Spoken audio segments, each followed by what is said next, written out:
আমি আর থাকবো না, আমি আমি এই সংসার বিলং করতে চাই না, আমি এই সংসারে একেবারে থাকতে চাই না। যে তৃতীয় পক্ষর কারণে আমার সংসারটাকে ডিস্ট্রয় করে দিয়েছে। আমার সংসারটাকে নিয়ে একটা সিনিমিনি একটা পরিবারকে, একটি সংসারকে, একটি সংসারের গণ্ডিকে, ওয়ালকে একটা হাস্যকর বিষয় তুলে ধরেছে। আজ সকালে গণমাধ্যমে হাজির হন ঢালিউড কুইন অপু বিশ্বাস। অপু জানায় সে আর সাকিবের সাথে সংসার করতে পারবে না। তাকে প্রশ্ন করা হয়, দেশ বিদেশে এমন অনেক নায়ক আছে যারা দুটো করে বিয়ে করেছে, কিন্তু আপনি একজন নায়িকা হয়েও কেন দ্বিতীয় বিয়ে করতে চাচ্ছেন? উত্তরে অপু জানায় নতুন সবকিছুই সুন্দর লাগে, পুরাতন জিনিস বেশি দিন ব্যবহার করতে নেই। 30 বছরের পুরনো একটি দোকান যদি সেম অ্যারেঞ্জমেন্টে থাকে, আপনি 30 বছর গিয়ে যদি একই রকমই গেট আপ, সাজ, পর্দা সবকিছু দেখেন, আপনি ভালো লাগবে না, কারণ আপনি বারবার যান আসেন, একই রকম মনে হয়। তখন করতে হয় কি, তখন দোকানের ওনারা ভাবেন যে একটু যদি ডেকোরেশনটা চেঞ্জ করে নতুনত্ব লাগবে, ভালো লাগবে। অপু বিশ্বাস আরো জানায়, আমার দ্বিতীয় বিয়ে করার পিছনে সবচেয়ে বড় অবদান বুবলির। সে যদি আমার সংসারটা নষ্ট না করত, তাহলে আমি কখনোই দ্বিতীয় বিয়ে করার কথা চিন্তাও করতাম না। শুধু আমার জীবন না, বুবলি আরো অনেকজনের জীবনই নষ্ট করেছে। আমার কাছে সব প্রমাণ আছে। ওই মহিলার ইন্টেনশনই হচ্ছে প্রত্যেকটা সংসার ভাঙানো, ঠিক আছে? তো যাই হোক, সাকিব অত্যন্ত একজন মানে কি বলবো, সরল সোজা একজন মানুষ। এই সরল সোজা মানুষকে উনি যা তা ওনার মতো করে ইউজ করতে পেরেছে, ঠিক আছে? সাকিবকে ইউজ করতে পেরেছে সাইনবোর্ডের মতো। অপুকে প্রশ্ন করা হয়, সাকিব ভাই কি আপনাকে একবারও আটকানোর চেষ্টা করেনি? উত্তরে অপু জানায়, সাকিব এখন বুবলির কথা মতো উঠে বসে। আমাদের সংসারে বুবলি হচ্ছে রানী আর আমরা সবাই প্রজা। আমি কিন্তু কখনোই মহিলাটাকে ভালো বলিনি এবং বলবোও না, কারণ যে খারাপ সে শুধু আমার সংসার না, সে এরকম আরো অনেক সংসার আছে। আমি বগুড়ার মেয়ে, বগুড়া সংক্রান্ত অনেক সংসার আছে, সেখানে উনি টার্গেট করেছে। হয়তোবা অনেকেই হয় কি যে কথাগুলো বলতে চায় না পরিবারের স্বার্থে, আমিও ডিসক্লোজ করতে চাই না, কারণ তাদের পরিবারকে আমি রেসপেক্ট করি, কারণ আমি একজন পারিবারিক মেয়ে, এটাই আমার পরিবারের শিক্ষা। এ বিষয়ে বুবলি আরো কিছু কথা বলেছেন, চলুন শুনে আসি।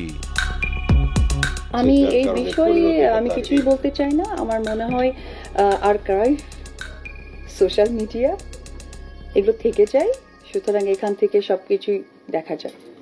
যা করেছে তারও তো একটা সন্তান আছে, যেমন তোমার আছে, এবং শাকিব খান তার দুই সন্তানকেই একরকম ভালোবাসেন, সেটা শাকিব খানের বক্তব্য, এবং দুইজনের জন্য সে করতে চান। তো বুবলির কথা মতো যে সে কোনো টাকা পায় না শাকিব খানের কাছ থেকে, লাস্ট মাসে 50,000 টাকা ব্যাংকের মাধ্যমে পেয়েছে সে বলেছে, তুমি শুনেছো। তোমার ক্ষেত্রে স্ট্যাটাসটা? আমি শাকিব খানের বাবা বা মা কেউ নই, সুতরাং এই ধরনের উত্তর দেওয়া বা এইটা দর্শকের কাছে ক্লিয়ার করার আমার। এ বিষয়ে বুবলি আরো কিছু কথা বলেছেন, চলুন শুনে আসি।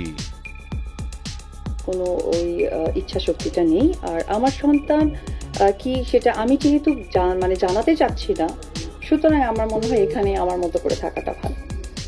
ওকে, তুমি যেটা জানাতে চাবে না সেটা আসলে কেউ জোর করে জানার অধিকার রাখে না, এবং জোর করে জানার কোনো প্রয়োজনও নেই। তুমি যখন যেটা ভালো মনে করবে সেভাবেই তুমি জানাবে।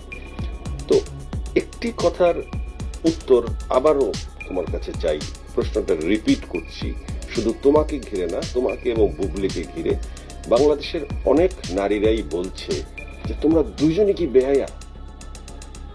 এক শাকিব খানের পেছনে তোমরা লেগেই আছো, ছাড়ছো না, ছেড়ে দিলেও আবার টাকা চাচ্ছ, টাকা দিলে আবার সংসার হবে কিনা সেই লুকোচুরি করছো। আবারও যদি তোমার স্ক্রিনে এসে কাঁদতে কাঁদতে কথা বলতে হয়, তখন মর্যাদা কোথায় থাকবে আসলে? আমি আপনাকে একটু আগে একবার বলেছিলাম যে রাস্তায় যদি প্রথমবার হেঁটে কেউ। এ বিষয়ে বুবলি আরো কিছু কথা বলেছেন, চলুন শুনে আসি। টাস করে অদেখায় পিছলে পড়ে যায়, দ্বিতীয় জন কিন্তু পাটা চেপে হাঁটবে। সুতরাং সব কথা খুলে বলার দরকার নেই, কারণ আমাদের থেকে অনেক বেশি স্মার্ট অ্যান্ড বুদ্ধিমতী যেটাই বলি না কেন, দর্শকরা অনেক বেশি। ওকে, শাকিব খানের সাথে যখন তোমার বিয়ে হয় তখন তুমি ধর্ম পরিবর্তন করে মুসলমান হও, এখন এরপরে তুমি আবার যখন সেপারেশনে থাকো বা ডিভোর্স হয়, তুমি তোমার আগের ধর্মে ফিরে যাও।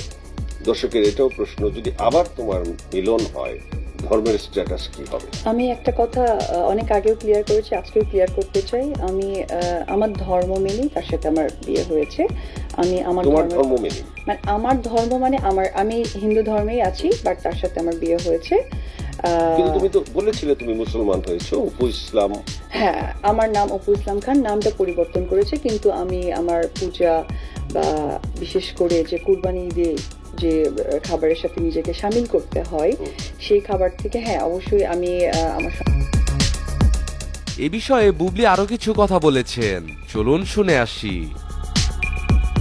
সন্তানের জন্য কোরবানি দেই, খাসি কুরবানি দেওয়া হয়।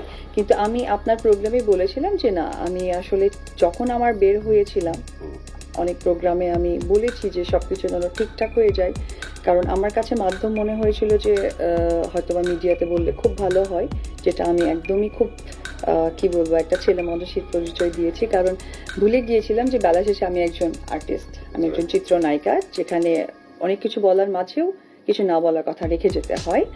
তো আমি কিন্তু এও বলেছি যে আমি হিন্দু, এবং আমি বিশেষ করে মানুষ মৃত্যুর পর যে সৎ কাজ ব্যাপারটা থাকে, যেটা আমি এখনো সৎকার, যে কাজটা আমি এখনো বলতে চাই যে আমার সাথে অবশ্যই আমি কবরে না, আমাকে অবশ্যই দাহ করা হবে। তার মানে তুমি আসলে এই জায়গা এর থেকে প্রয়োজনে মুসলমান রীতি মেনেছো, বা তুমি মনে প্রাণে হিন্দু আছো? হ্যাঁ, যেমন আমি যতটুকু জানি, আপনারাও হয়তোবা জেনে থাকেন যে আমাদের ওপার বাংলাকে সবসময় আমরা প্রেফার করি, বলিউড বা টলিউডকে। টলিউডে এরকম অনেকেই আছে, তারা কিন্তু এরকম হয়তো দুই ধর্মে বিয়ে হয়েছে। বিশেষ করে আমার খুবই পছন্দের একজন নায়ক শাহরুখ খান। এ বিষয়ে বুবলি আরো কিছু কথা বলেছেন, চলুন শুনে আসি। তার ওয়াইফ কিন্তু গৌরী, তাদের বাড়িতে কিন্তু মান্নাতে আমরা সবাই জানি যে একটা মন্দিরও আছে, আবার ইয়েও করছে, আপনার পুজোও করছে, নামাজও পড়ছে। আবার আমরা যদি বলি কারিনা কাপুর খান, যেখানে সারা আলী খান, তো এই ধরনের প্রচুর কিন্তু আমরা জানতেই পারি, যেটা হয়তোবা আমরা শোবিজের জন্য আমরা নাম ধরে বলতে পারছি। এরকম অনেকেই আছে যেটা হয়তোবা আমরা দেখতে পাচ্ছি না, কাছের বন্ধু বান্ধব আত্মীয় স্বজন, তো তার পার্ট অফ আমি। সুতরাং আমাকে নিয়ে মানে ধর্ম নিয়ে বিভ্রান্তি হওয়ার কোনো কারণ নেই। আশেপাশে যারা এই প্রশ্নটা আমার উপর ছড়ে তাদেরও আছে। হ্যাঁ, আমি ওই জন্য বললাম যে আমি না, আমি মনে প্রাণে আমি একদমই হিন্দু ধর্মে আছি, আমি সেই বিয়ে থেকেও, এবং আমি এও বলেছি যে আবারও যদি তোমাদের মিলন হয় তখনও তুমি হিন্দু? আবার না, আমার কথা, আমি বিয়ে তো করেছি সেদিন থেকে আজকে পর্যন্ত তাই আছি, বা আবার বা ওভার যেটাই হোক না কেন আমি এটাই থাকবো। এবং ধন্যবাদ সাকিব সহকে, তার ফ্যামিলি অলওয়েজ আমাকে এই সাপোর্টটাও দিতেন যে না, ও যেটা পছন্দ করে না বা ও যেভাবে চলতে পছন্দ করে সেই সাপোর্টটা আমরা দিব। এবং আমাদের বেডরুমে কিন্তু একটা ফ্রিজ থাকতো, সেটা অনলি আমার জন্যই। বেডরুমে একটা ফ্রিজ রাখা হতো, সেটা শুধু আমার জন্যই।